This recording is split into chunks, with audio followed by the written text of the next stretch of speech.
Est-ce que tu penses que c'est une bonne chose de se comparer aux autres? Est-ce que tu penses que c'est une bonne idée que de regarder aux autres et de se mesurer à eux? Dans cette vidéo, nous parlons de quelques raisons, quelques justificatifs que moi je donne qui, qui nous poussent à croire, qui me poussent à croire qu'il est important de se comparer aux autres. Je suis Vels Afrique de Impact All Generations. C'est un plaisir pour moi que de partager encore ici, en ce jour, quelque chose que je sais, quelque chose en lequel je crois et que je sais que ça nous transforme. Bienvenue dans la famille des authentiques, où nous parlons de transformation personnelle, de changement de mentalité, de transformation de soi, parce que nous croyons fort bien que c'est grâce à ça que nous pourrons arriver à atteindre une certaine perfection ou bien un certain niveau de valeur, et également laisser un patrimoine de qualité aux prochaines générations. Alors, c'est ta première fois de voir l'une de mes vidéos. Je te prie de liker, commenter, partager et surtout t'abonner pour ne pas manquer les prochaines vidéos que je vais publier sur cette page.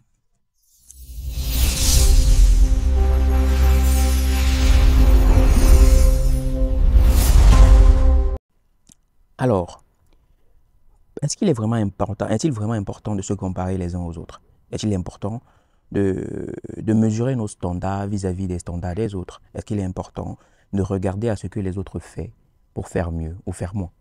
Est-ce qu'il est important de se regarder dans le miroir et d'y voir d'autres personnes, d'y voir d'autres figures de la société, d'y voir d'autres instruments que la société utilise? Est-ce qu'il est important de regarder à ce que les autres font, de regarder à comment les autres se comportent, de regarder à comment les autres agissent pour pouvoir agir mieux ou agir moins? Eh bien, dans cette vidéo, moi, je pense que oui, il est très important de se comparer aux autres. Parce que, premièrement, la première raison, c'est que les êtres humains sont des êtres sociaux. Et qui dit être social, pardon, qui dit être social, dit être qui vit avec des autres. C'est-à-dire, si tu vis avec des autres, forcément, tu dois marcher en fonction de leur façon de faire. C'est-à-dire que ta façon de voir le monde, par exemple, au Cameroun, ne sera pas la même qu'en Europe, ne sera pas la même qu'aux États-Unis.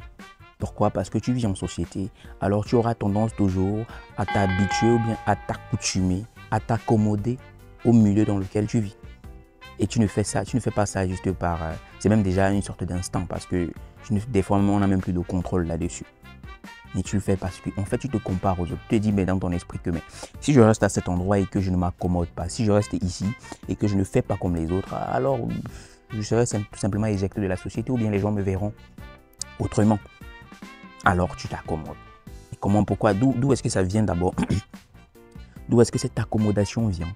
Elle vient du fait que déjà, dès le départ, dans ton esprit, tu t'es comparé aux autres. Tu t'es comparé à ceux qui étaient à côté de toi. Et tu as vu que non, ma façon de faire n'est pas exactement comme la leur.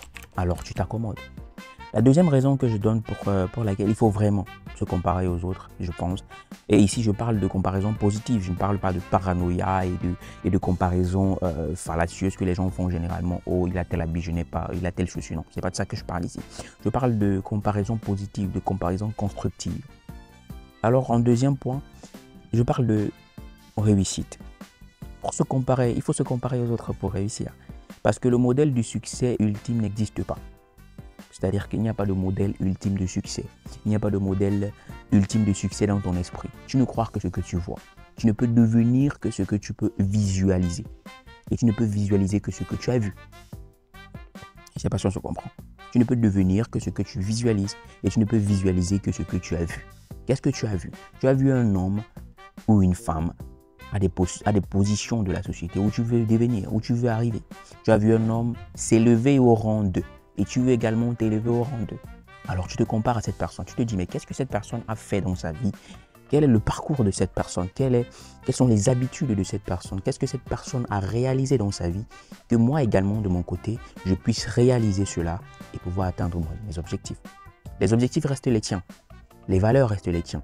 Mais sauf que tu as une image, tu as un modèle de réussite auquel tu compares tes valeurs, auquel tu compares tes faits, tu compares tes actions de tous les jours, parce que tu sais que c'est là que je vais arriver. Alors on doit se comparer aux autres pour atteindre certains sommets. On doit se comparer à notre prochain pour savoir si ce qu'on fait est bien. On doit se comparer à notre prochain pour savoir si ce qu'on fait est suffisant.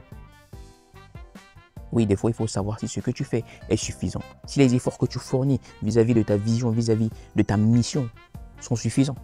Et pour ça, il faut regarder à ceux qui ont fait avant toi. Il faut regarder à ceux qui se sont débrouillés avant toi. Il faut regarder à ceux qui ont réalisé des choses avant toi. Pour pouvoir te mesurer à eux. Pour pouvoir se dire, oh d'accord, il faut que je fasse mieux.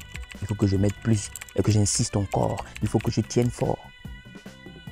Troisième point, c'est que se comparer aux autres nous permet de garder la tête haute. De rester, de résister, d'être consistant. Se comparer aux autres nous permet vraiment d'être consistant. Des fois, quand moi je regarde, et quand je parle de se comparer, on ne se compare pas seulement aux personnes qui sont plus que nous, on peut également se comparer aux personnes qui sont moins que nous. Des fois, on se compare aux personnes qui sont moins que nous, pas pour nous moquer d'eux, pas pour les rabaisser, mais juste pour nous dire à nous-mêmes, pour nous féliciter du fait que, ok, on est arrivé quand même quelque part. On n'est plus à ce niveau-là, on avance quand même.